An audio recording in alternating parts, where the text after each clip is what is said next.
कैसे हैं आप? ठीक ठाक हैं आप? अल्हम्दुलिल्लाह ठीक ठाक। दूसरी आपसे मुलाकात हो रही है, तो पहले भी हमने इसी तरह के मामलात उठाए, आपसे जाना कि क्या कुछ हो सकता है।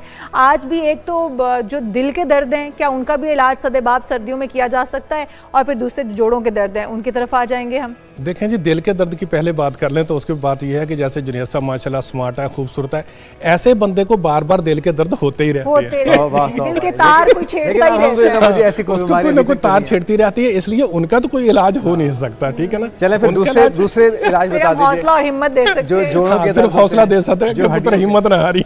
हाँ बिल्कुल सही है, बिल्कुल सही। वो कहते हैं ना जी कि जरा सी ठंड क्या पड़ी, पुराने जख्म ताज़ा हुए। तो बात ये जी कि जब ठंड पड़ती है तो उस वक्त जिस्म की दर्दें जो है वो दोबारा शुरू हो जाती हैं। और अमूमी तौर पर आपने देखा होगा कि जो पुरानी कोई चोट लगी हो अगर, तो वो चोट दर्द वहीं पर दोबारा शुरू हो जाता है। उसकी बहुत बड़ी एक साइंटिफिक काज होती है कि जब किसी भी जगह पर चोट लगती है तो चोट लगने से वहां पर इन्फ्लामेशन हो जाती है।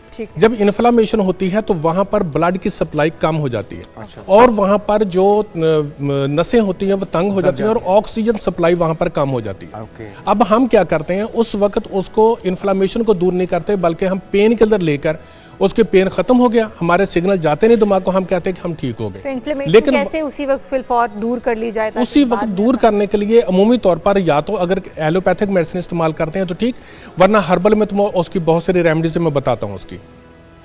अब जब होता यह है कि इन्फ्लेमेशन रह चुकी होती, वहां पर स्कार बन जाता है, वो जगह सख्त हो जाती है। जब ठीक दोबारा सर्दियां पड़ती हैं तो वहां पर सप्लाई जो है ऑक्सीजन की पहले ही कम थी, लेकिन जैसे ही दोबारा ठंड पड़ी तो नसें जो है वो ठंड की वजह से तंग हो जाती हैं।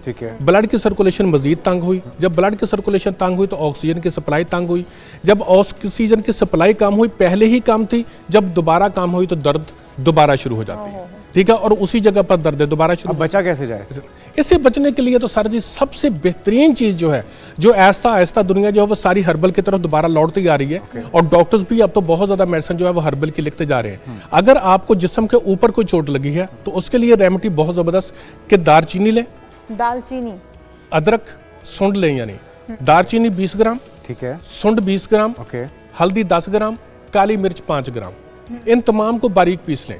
ठीक।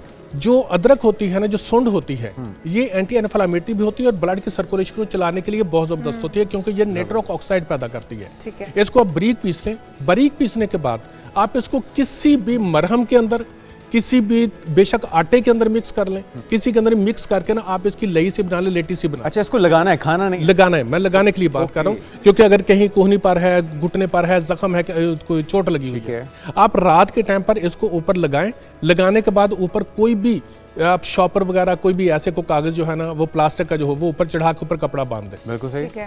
हल्की हल्की चुभेगी, ये चंद दिन का सुबह को उठें और उसके बाद इसको वॉश कर लें। ये आपने जो ताज़ा चोट होती है उसके लिए बताया ताकि बाद में तंग ना करे, या फिर अगर सर्दियों में पुरानी चोट की बात हो रही है, मैं सर्दियों की बात कर रहा हूँ कि जब सर्दियों में चोट दोबारा दर्द करना शुरू होती है तो उस वक्त वहां पर एक तो वो नरम हो जाएगी, जगह सख्त नहीं रहेगी, ब्लड की सर्कुलेशन बराबर हो जाएगी, सोजिश वहां से उतर जाएगी। ठीक है जी।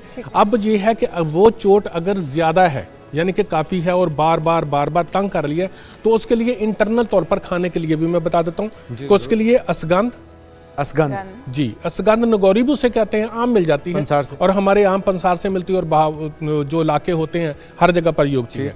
सुंड होती है, सुंड खुश्क लेनी है, कुश्त शीरी और मगा, ये आम सी चीजें हैं और बाजार से पंसार और मगा ये आराम से मिल जाती हैं। इनको बराबर मिकदार में पीस लें, बारीक पीस लें। बारीक पीस के इसको आप जो है वो 1000 mg का कैप्सूल भर लें। 1000 mg का कैप्सूल सुबह दोपहर शाम खाना खाने के बाद इस्तेमाल करना शुरू कर दें। इंशाअल्लाह ताला जो दर्द सर्दी की वजह से बार बार होती है, इसके ऊपर एप्लीकेशन भी करें और साथ ये खाएं। मेरा रब रहमत फरमाएगा इंशाअल्लाह सर्दियां बहुत इंशाअल्लाह। अच्छा, ये बच्चे, बूढ़े, जवान सभी खा सकते हैं? और शुगर के पेशेंट? देखिए, शुगर जो है ना, पेशेंट शुगर के लिए बात हो रही है कि इसके लिए अब आहिस्ता आहिस्ता लोग इस तरफ आ रहे हैं, लोगों को पता चलेगा। आज मैं आपके ही चैनल पर एक मैं ब्रेक करता हूं जी, जरूर। मेरा चैलेंज है किसी भी डॉक्टर से, किसी भी फार्मास्यूटिकल कंपनी से, अच्छा, कोई भी शख्स फार्मासिस्ट हो मुझे गलत साबित कर दे, मैं उसके क्लिनिक पर जाकर मैं झाड़ू दूंगा और हमेशा के लिए हिकमत छोड़ दूंगा। जितनी भी शुगर है ये इनडायरेक्ट बैक्टीरियल डिजीज है, ये लबलबा का काम ही कुछ नहीं है। आज तक डॉक्टर्स ने हमें पागल बनाया हुआ कि इंसुलिन पैदा नहीं होती, इंसुलिन रेजिस्टेंस है, इंसुलिन पैदा नहीं होती।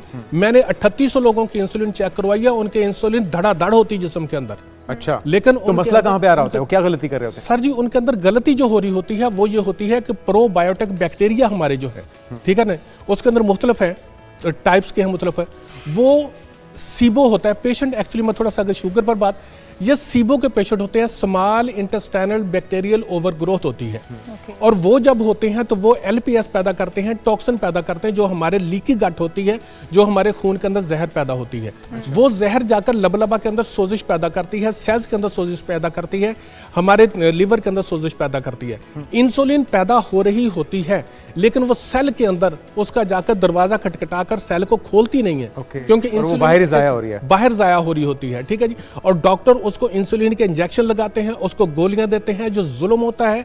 और हमारी अवाम धड़ाधड़ हार्ट की पेशेंट बन रही है, साइड इफेक्ट्स, दीगर बॉडी पार्ट्स सर उसके लिए इंतहा का नुकसान कर रहे हैं। जब तक कोई शख्स जो भी शुगर का मरीज है, अगर वो अपनी डाइट चेंज नहीं करता, जैसे आजकल डॉक्टर बहुत सारे जो है वो डाइट पर कर सकते हैं, शुगर की ट्रीटमेंट या तो कोई हर्बलिस्ट कर सकता है या डाइटिशियन कर सकता है, एलोपैथिक डॉक्टर्स के पास कोई। तो आपने बड़ा खूबसूरत बता दिया, और हम कोशिश करेंगे कि शुगर पे एक अलग सेगमेंट बुला के मैं इंशाल्लाह और उसकी आपकी रहनुमाई ली जाए। थोड़ा सा जोड़ों का जो मामला है, उसमें सबसे ज्यादा जो चीज मुतासिर करती है वो घुटने का दर्द है, कमर का दर्द है, और कंधों का, ये शोल्डर का, ये 3 ऐसे पार्ट्स हैं जो कि मेरे ख्याल में बुजुर्गों के साथ साथ जवानों को भी दरपेश हो जाते हैं अगर एक बार कोई हिस्ट्री है तो। इन तीनों पार्ट्स के लिए खास तौर पे क्या रेमेडीज हैं लगाने के लिए भी और खाने के लिए, अगर आप बता सकें? घुटनों का दर्द एक बहुत ही ज्यादा है जी, बहुत ज्यादा कॉमन, ठीक है, क्योंकि हमारे इस्तेमाल बहुत होते हैं, बुजुर्ग हैं, चलना फिरना सब कुछ।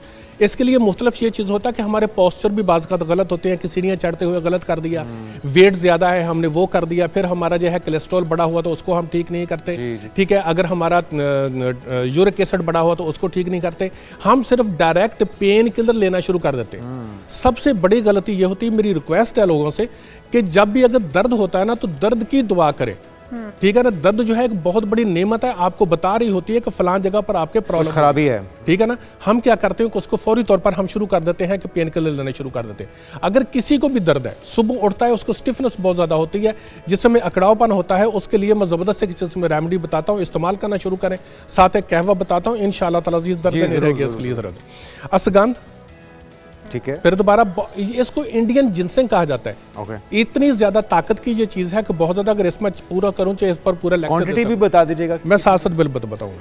असगंध 50 ग्राम, ठीक है, गौदंती 20 ग्राम, गौदंती जी, गौदंती किसी भी स्टार पर जाकर कहेंगे वो बता देंगे, ठीक है।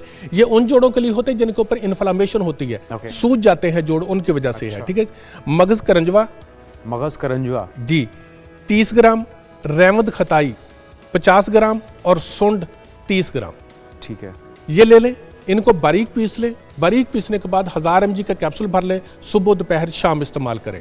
और साथ इसके रेमेडी जितने भी कहवाजात होते हैं, ये आपके जाकर प्रोबायोटिक बैक्टीरिया जो होते हैं उनके गज़ा बनते हैं और बैड बैक्टीरिया को मारते हैं, इसलिए ये का साथ कहवा जरूर इस्तेमाल करें ताकि ब्लड की सर्कुलेशन फौरी तौर पर। ये जो कैप्सूल आपने बताया, इसको कैप्सूल में भर के सुबह किस टाइम पे, नाश्ते के बाद खाना है? दिन में एक बार खाना है, 2 बार खाना है? नहीं जी, सुबह दोपहर शाम इसको खाएं, खाना 3 टाइम खाना है जी, 3 टाइम। अच्छा, 3 टाइम खाएं। और कितना अरसा? जब दर्द खत्म हो जाए, खत्म। कोई साइड इफेक्ट नहीं? कुछ सर इनके खाने हर्बल मेडिसिन का कोई साइड इफेक्ट नहीं है, मुझे कोई भी साबित कर दे। ठीक।